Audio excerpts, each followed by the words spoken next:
मंजिल मिलेगी भटक कर ही सही। गुमराह तो वो है जो घर से निकलते ही नहीं। हाँ बेटा, तुम जो इतना भटक भटक कर आज यहाँ इस वीडियो तक पहुंचे हो ना, एकदम सही जगह पहुंचे हो। क्योंकि मैं डॉक्टर गरिमा अपने पूरे एक्सपीरियंस के साथ नीट एग्जाम को दे चुकी हूं, और उसी एक्सपीरियंस से मैं तुम्हें आज ये बताऊंगी बच्चे कि क्या वो चीजें हैं जो तुम्हें आखिरी समय में करनी होती हैं, जिससे तुम अपना स्कोर एक परफेक्ट स्कोर में कन्वर्ट कर सकते हो। नीट यूजी, नीट पीजी दोनों एग्जाम देने के बाद मुझे इस चीज का बहुत अच्छे से अनुभव हो चुका है कि क्या गलतियां हैं जो नहीं करनी होती हैं। इतने साल से इतने बच्चों को मैंने पढ़ाया, रोज मैसेजेस देखती हूँ कि मैम परेशानी हो रही है, मैम घबराहट हो रही है, मैम मार्क्स नहीं बढ़ रहे हैं, मैम क्या करें, समझ नहीं आ रहा, मैम मार्क्स अटक क्यों गए।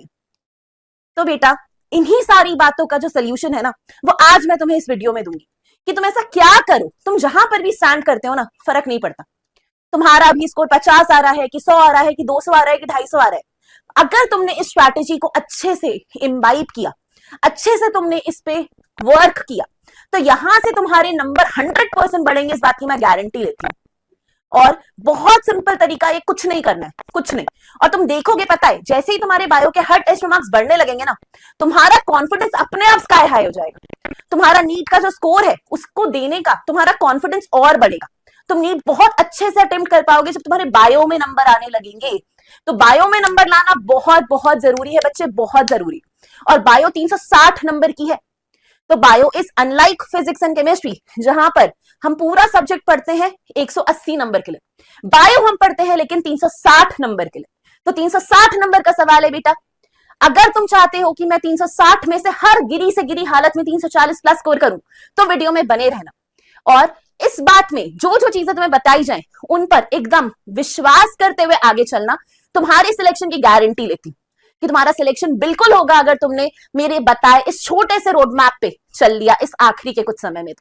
तो चलो आओ फटाफट से मैं तुम्हें बताऊं कि क्या करना चाहिए। तो देखो बच्चे, सबसे पहले तो तुम्हें ये देखना है कि मेरा मार्क्स क्या आ रहा है, क्योंकि कुछ तो आ ही रहा होगा ना। साल भर पढ़ा है, 2 साल पढ़ा है, कुछ ना कुछ मार्क्स अभी आ रहे हैं। या तो मार्क्स बेटा 200 से कम आ रहे हैं, या तो मार्क्स अभी अच्छे आ रहे हैं, 250 300 के आसपास आ रहे हैं। तो दो कैटेगरी के बच्चों में अपन बेसिक बाइफरकेशन रखते हैं। ठीक है, कैटेगरी तुम्हारी तुम बेहतर जानते हो, स्टेट तुम्हारी तुम बेहतर जानते हो, तो उन बातों पे हम डिस्कशन नहीं करेंगे। पेपर तो सबका ओवरऑल आएगा, हम ओवरऑल पेपर के मार्क्स पे बात करें। ओवरऑल पेपर में अगर तुम्हारे 200 से कम नंबर आ रहे हैं बायो में, तो तुम्हें सबसे ज्यादा इंपॉर्टेंट जो चीज करनी है वो ये करनी है कि तुम इंपॉर्टेंट टॉपिक्स पर फोकस करो, मतलब हाई वेटेज टॉपिक्स करो। अब वो टाइम नहीं है बच्चे कि तुम पूरा सिलेबस करो, अब तुम पूरा सिलेबस नहीं कर पाओगे। ठीक है, चाहे ये सुनने में अच्छा लगे या बुरा लगे तुम्हें, लेकिन हाई फोकस करना है अपना वेटेज वाले टॉपिक्स के ऊपर। तो फोकस पूरा हाई वेटेज टॉपिक्स पर। कौन से हैं ये टॉपिक्स, मैं अभी बताती हूं तुम्हें। ठीक है, पहली चीज तुम यही करोगे, पूरा पढ़ने नहीं बैठेंगे। ऐसे टॉपिक्स को नहीं पढ़ेंगे यार जिनको पढ़ने में 5-6 दिन लगेगा पर क्वेश्चन आएगा 1-2, नहीं करेंगे अब हम वो काम। अब हम स्मार्ट वर्क करेंगे। ठीक है, तो हार्ड वर्क से ज्यादा स्मार्ट वर्क करने का टाइम है। दूसरी चीज करनी है बेटा कि हमें पीवाईक्यू सॉल्व करने हैं। पीवाईक्यू जो हमेशा से तुम्हें टीचर्स बताते आ रहे हैं कि करने जरूरी होते हैं, वो बेहद जरूरी है। उससे तुम्हें पेपर पैटर्न का आइडिया लगेगा। और पीवाईक्यू माइंड यू पिछले 10 साल के केवल, उससे पुराने पीवाईक्यूज नहीं करने हैं। क्यों नहीं करने? क्योंकि उससे पहले का एग्जाम एनटीए कंडक्ट नहीं कराता था, उससे पहले का एग्जाम नीट नहीं था, पीएमटी हुआ करता था अलग अलग स्टेट्स का। ठीक है, वहां की बुक्स अलग अलग थी, सिलेबस अलग अलग था। वो चीज अब हमें नहीं करनी है, तो वो हम अब नहीं करेंगे। सिर्फ 10 साल के पीवाईक्यू, 10 साल के पीवाईक्यू के अलावा हमें जो इस चीज पे ध्यान देना है और जो चीज पढ़नी है, that is only and only NCERT.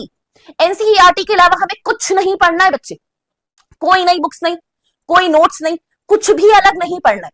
सिर्फ एनसीईआरटी देखनी है, उसके डायग्राम्स देखने हैं, सारे इंपॉर्टेंट टॉपिक्स अच्छे से कवर करने।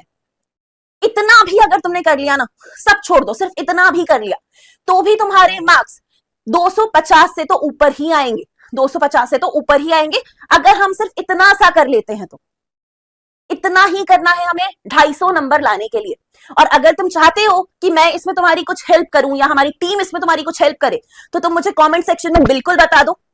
हम सारे इंपॉर्टेंट टॉपिक्स का बढ़िया पीवाईक्यू सेशन रख लेंगे, एक मैराथन रख लेंगे, और उस मैराथन में अपन सारे इंपॉर्टेंट टॉपिक्स के पीवाईक्यू डिस्कस कर लेंगे 2-3 घंटे में।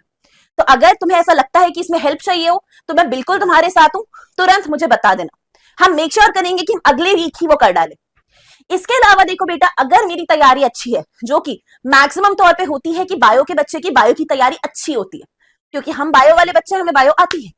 अगर हमें बायो आती है ना, तो हमारा स्कोर कहीं 250, 260, 270 पे अगर स्टैग्नेंट है, तो ये मेरे लिए घबराने की बात होनी चाहिए, क्योंकि 250, 260 नंबर ना मेरा एक बहुत अच्छा कॉलेज और एक कम अच्छे कॉलेज के बीच का डिफरेंस क्रिएट करते हैं। अगर मुझे एक बहुत अच्छा कॉलेज चाहिए तो मुझे इसी स्कोर को 340 के पार ले जाना है, और वो करने के लिए क्या करना होगा?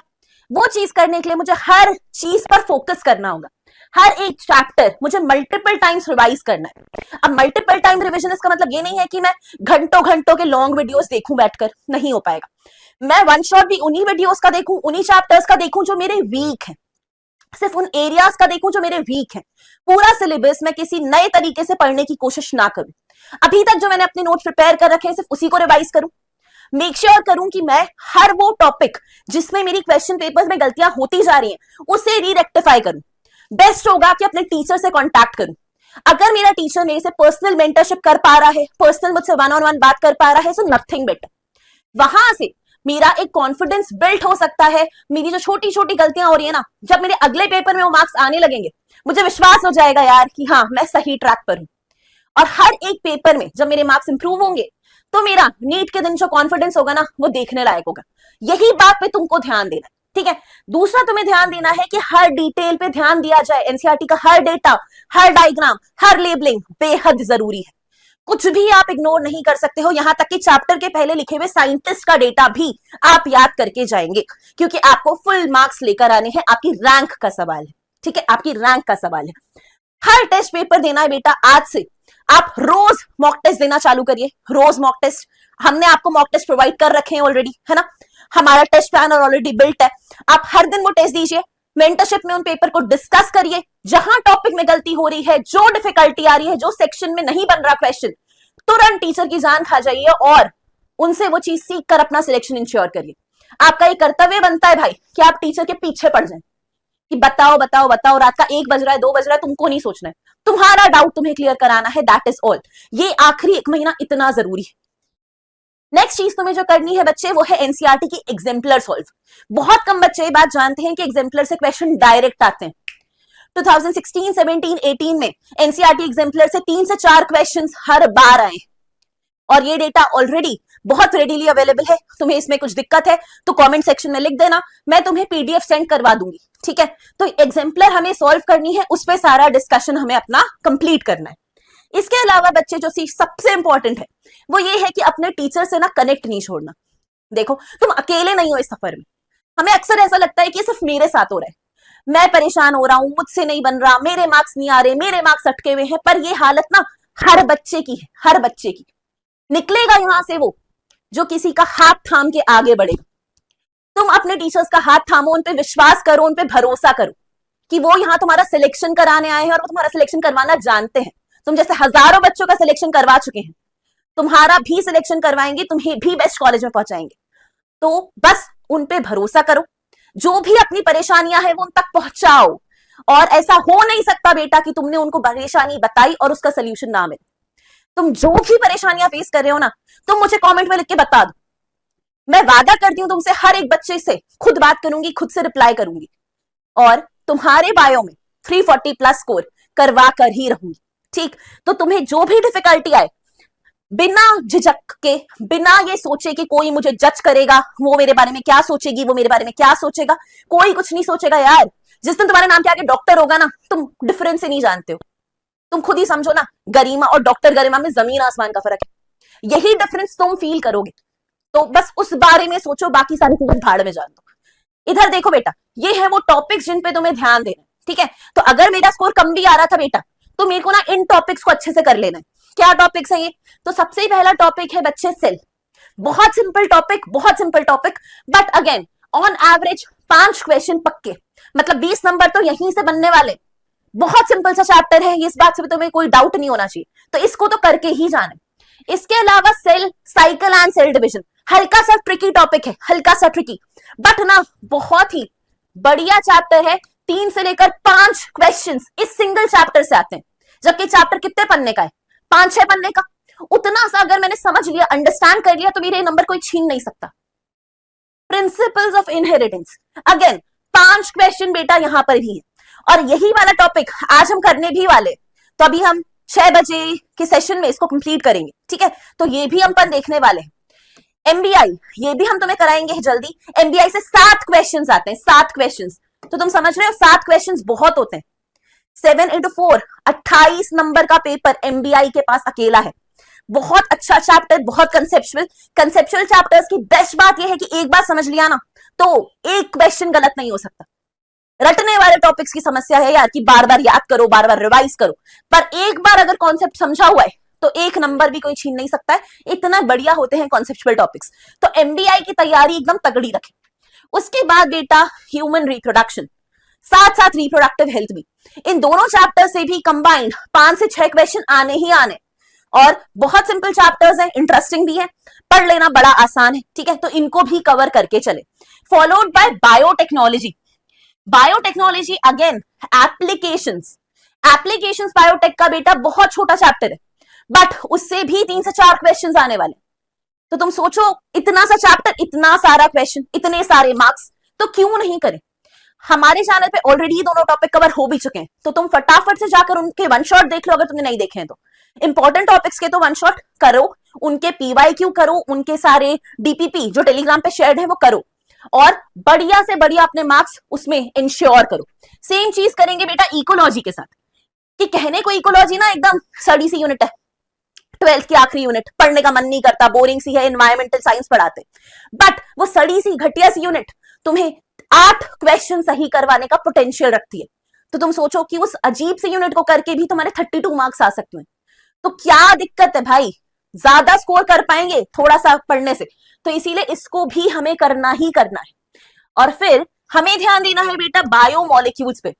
बायोमोलिक्यूल्स लोग अक्सर सोचते हैं कि नहीं ट्रिकी चैप्टर है, क्वेश्चन हर कुछ आएगा। बायोमोलिक्यूल से बहुत सिंपल क्वेश्चन आता है, अगर तुमने ढंग से एनसीईआरटी समझ लिया ना तो बायोमोलिक्यूल्स में तुम्हारी कोई गलती नहीं होगी। और अगेन 2 से 3 क्वेश्चन यहां से बनने हैं, मॉर्फो 2 से 3 क्वेश्चन वहां से बनने ही बनने। इतना भी अगर तुम कर लेते हो तो तुम बहुत बढ़िया स्कोर करोगे बायो में। तो जिनके भी मार्क्स नहीं आ रहे, जिन्हें पता है कि नहीं मेरे अगर बायो में 250 के आसपास नंबर आ जाए तो मेरा सिलेक्शन हो सकता है, वो केवल हाई वेटेज टॉपिक्स कर लेना बच्चे, वो भी बहुत है, वो भी बहुत है। बाकी सारे बच्चों के लिए जिनको पता है कि नहीं हमें पूरा ही पढ़ना पड़ेगा, हमारी तो अभी रैंक का सवाल है, उन्हें बेटा कुछ भी छोड़ना नहीं है, उन्हें सब कुछ अच्छे से एकदम प्रिसाइजली पढ़ना है। दूसरी चीज का ध्यान रखना है अपना स्लीप वेक साइकिल, ठीक है। आपके सोने का समय, आपके उठने का समय, आपके टेस्ट देने का समय, ये सब आज से लेकर नीट के एग्जाम तक फिक्स होना चाहिए। आपने 2 से 5 के बीच में मॉक टेस्ट ही करना है, 2 से 5 के बीच में कोई कुछ और काम नहीं करेगा। 1 बजे बैठ जाओ पेपर के जगह पर जहां पेपर होता है, अपने घर में कॉर्नर बना लो अगर कहीं टेस्ट पेपर देने नहीं जा रहे हो तो, और वहां बैठकर पेपर सॉल्व करो। टाइम देखकर पेपर सॉल्व करो कि 2 से 5 के बीच में ही पेपर सॉल्व करूंगा, और उस बीच में ना तुम्हें भूख लगे ना तुम्हें प्यास लगे, अपने आप को इसे ट्रेन करो। Train your mind to achieve what you want to, ठीक है। ये तुम्हारा दिमाग है जो तुम्हें वो एग्जाम क्रैक करवाएगा। इसीलिए इस बात पे बेटा ध्यान दें कि अगर हमने मेंटली फोकस होकर ये काम किया तो हमारा रिजल्ट, हमारी सीट, हमारी रैंक हमसे कोई नहीं छीन सकता। सिर्फ इतनी सी बातों का अगर तुमने ध्यान रख लिया ना, सिर्फ इतनी सी बातों का, तो तुम बायो में 100% 340 प्लस स्कोर करने वाले हो। जहां पर भी तुम्हें इस पूरे 1 महीने में मेरी जरूरत पड़े, हमारी टीम की जरूरत पड़े, बिना डरे बिना झिझके हमें कमेंट सेक्शन में लिखते रहना। हम हर दिन तुम्हारे साथ हैं बेटा, हर वक्त हर घड़ी तुम्हारे साथ हैं। तुम्हारा सिलेक्शन हमारी जवाबदारी, तो हम यहाँ है अपना सारा एक्सपीरियंस निचोड़ के तुम्हें देने के लिए। तो तुम इस बात पे बस भरोसा करो कि अगर तुम यहाँ आ गए हो तो सही आ गए हो। ये जो तुमने अपना समय हमें दिया है ना, ये हम वेस्ट नहीं जाने देंगे, और बिल्कुल मेक श्योर करेंगे यार कि तुम्हारा एक परफेक्ट रिजल्ट आए। कुछ भी दिक्कत, कुछ भी समस्या, कुछ भी परेशानी, एकदम फ्रीली तुम कमेंट में लिख सकते हो, एंड उसका सोल्यूशन लेकर हम तुम्हारे सामने आ जाएंगे। ठीक, सब कुछ सही होगा बेटा, सब कुछ बढ़िया होगा। बस ये बात ध्यान रखना कि तुम इस सफर में अकेले नहीं हो, हम सब तुम्हारे साथ हैं। तुम्हारा रिजल्ट हमारी जिम्मेदारी है। सब इसी फोकस के साथ पढ़ाई करेंगे, एकदम पॉजिटिविटी के साथ एग्जाम हम निकाल के रहेंगे। तो चलो बच्चों, मिलते हैं जल्द ही। All the best.